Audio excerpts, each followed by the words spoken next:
"Daddy, why is she sleeping here?" Little girl asked. Millionaire dad takes homeless woman home.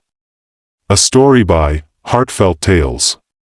The snow fell like forgotten dreams on Christmas Eve, each flake carrying with it the weight of 1,000 untold stories. Marcus Reid pulled his coat tighter as he walked through the city park with his 7-year-old daughter Emma, their breath forming small clouds in the frigid air. The string lights wrapped around the bare oak trees cast a warm glow against the darkness, but nothing could chase away the chill that had settled in his heart since losing his wife Sarah 2 years ago. "Daddy, look at all the pretty lights." Emma's voice rang out like silver bells, her small hand gripping his gloved one tightly. She was bundled in her favorite pink winter coat, the one Sarah had bought her the Christmas before she died. Marcus smiled down at his daughter, marveling at how she could still find wonder in the world despite everything they'd been through together. As they rounded the corner near the old fountain, Emma suddenly stopped walking. "Daddy, why is she sleeping here?" she asked, her voice dropping to a whisper filled with innocent curiosity and concern. Marcus followed his daughter's gaze to a park bench where a young woman lay curled up under what appeared to be a thin blanket and some newspapers. Her blonde hair spilled out from beneath a worn red scarf, and even in the dim light, he could see her shivering despite being unconscious or asleep. She looked to be in her early 20s, far too young to be alone on the streets on such a bitter night. "She's probably very tired, sweetheart," Marcus said softly, though his businessman's mind was already calculating the temperature and the very real danger this woman faced. It was supposed to drop below freezing tonight, and hypothermia was no joke. Emma tugged on his sleeve. "But Daddy, it's Christmas Eve. Doesn't she have a home? Doesn't she have a family waiting for her?" The questions hit Marcus like physical blows. How do you explain homelessness to a child who has never wanted for anything? How do you make sense of a world where someone could be so alone on the most family-oriented night of the year? He knelt down to Emma's level, his expensive suit collecting snowflakes as he tried to find the right words. "Not everyone has the same blessings we do, Emma. Sometimes people find themselves in difficult situations through no fault of their own." Emma studied the woman on the bench with the serious expression she often wore when trying to understand the complicated adult world. "She looks cold, Daddy. Really, really cold." Marcus stood up and approached the bench cautiously. The woman appeared to be unconscious rather than sleeping, her lips tinged with blue, her breathing shallow and irregular. His heart raced as he realized she might be suffering from exposure. He gently shook her shoulder. Miss, can you hear me?"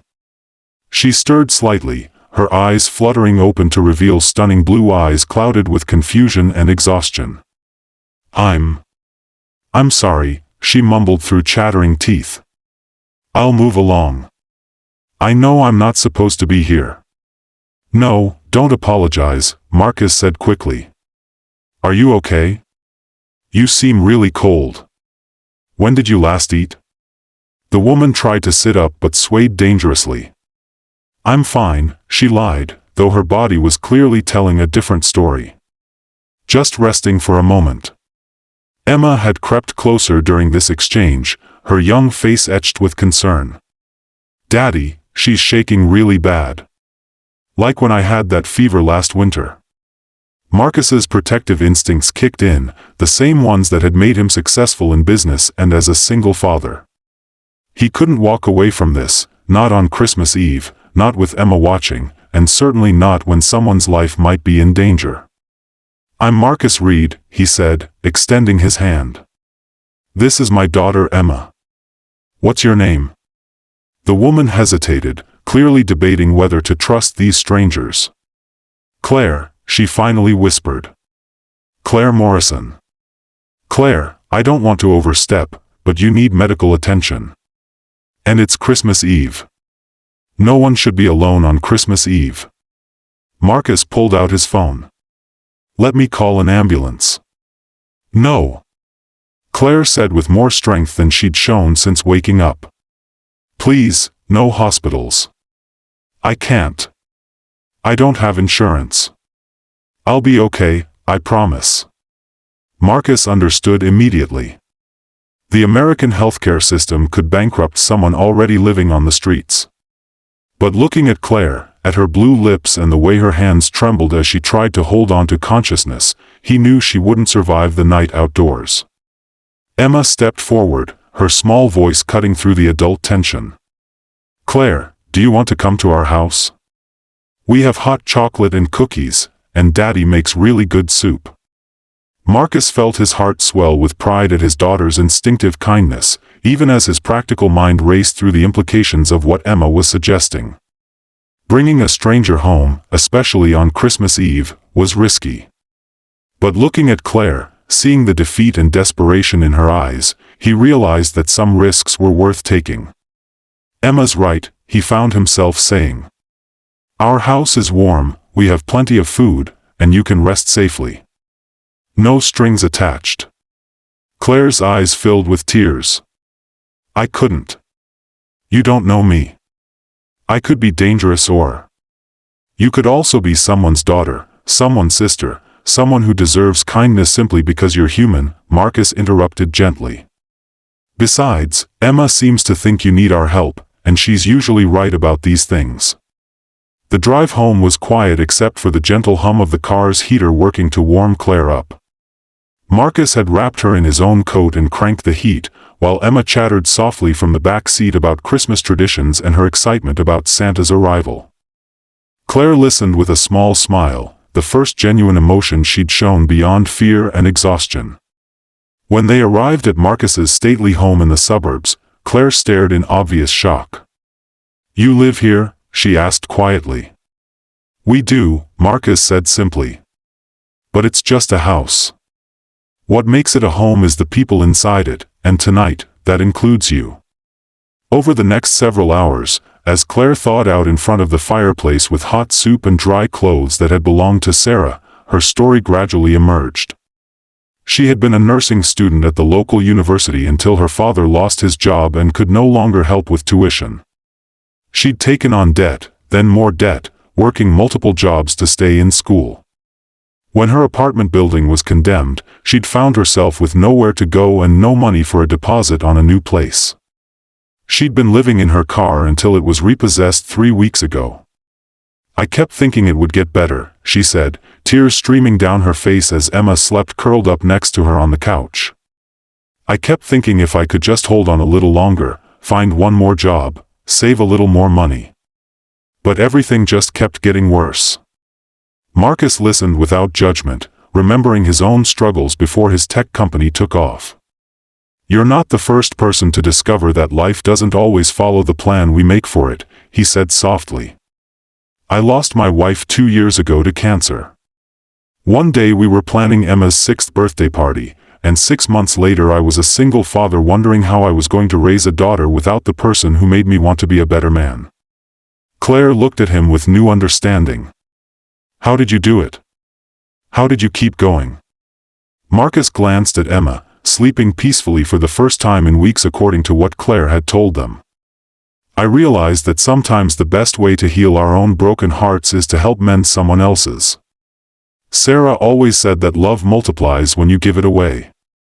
That night, after setting Claire up in the guest room with clean sheets and warm blankets, Marcus tucked Emma into her own bed.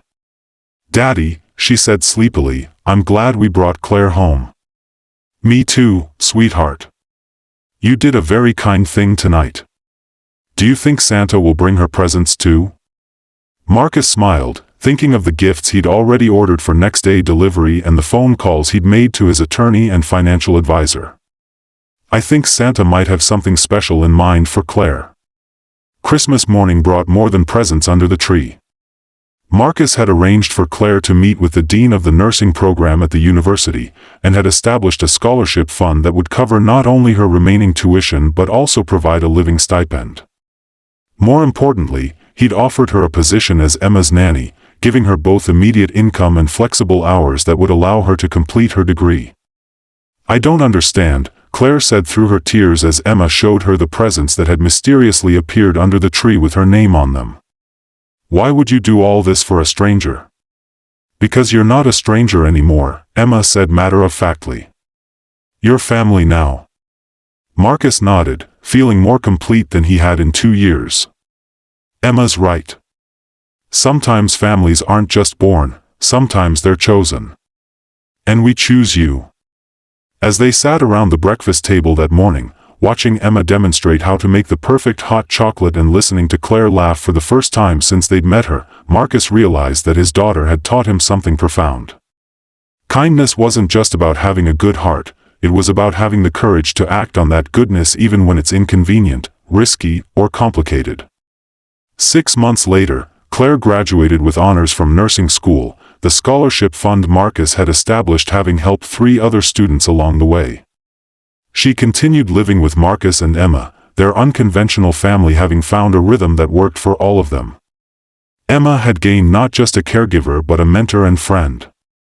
Marcus had found not romance, but something equally valuable, a renewed sense of purpose and the joy of watching 2 people he cared about flourish. On the anniversary of that Christmas Eve, they returned to the park where they'd first met Claire. This time, they came prepared with hot meals, blankets, and gift cards to distribute to anyone who needed them. It had become their tradition, their way of paying forward the miracle that had brought them together. "You know," Claire said as they packed up their supplies, "I used to think that Christmas Eve was the worst night of my life. Now I think it might have been the best." Emma, now 8 and even more insightful than before, smiled up at both adults. Sometimes the worst things that happen to us are actually the best things in disguise. We just have to be brave enough to see them that way. Marcus marveled at his daughter's wisdom, recognizing Sarah's influence in her words.